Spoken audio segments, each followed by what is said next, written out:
Do'stlar, hozir biz Rizmondagi o'zbek oshxonaga keldik.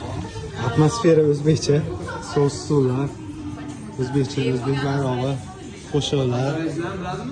Lekin afsuski ovqatlar tugab qoldi.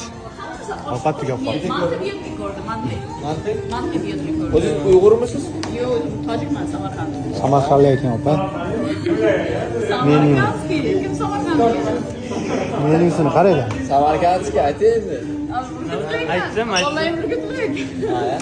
Gaplar bitta mahallada turadi. Ovqatlar zo'r ovqatlar bor.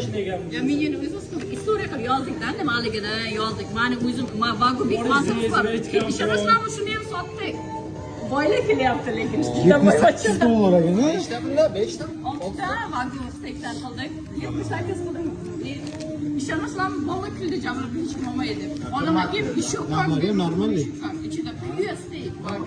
Adashga yaxshi Oshxonalar boru. Borsiz, ularda ham narxli shunaqa narsalar bo'ldimi? $100, Melburdan odamlar kelib ketdi. Undan ko'ra bu ancha yaxshi. Sen yemoqchi edik, ana shuncha uchun keluvdik. Vashi, o'zimizga foydasi qilaylik deb keldik-da. молодцы. Aynan, nasib bo'lsa ertaga yoki So'zlarni olib kelaman bular. olib kelib olma deydi.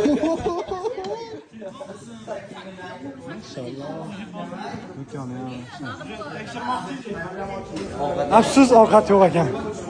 Ikki ovqat Yo'q. Ya faqat lag'mon bor, ikkita deydi. Bu yerda 11 kishi bor. Mayli.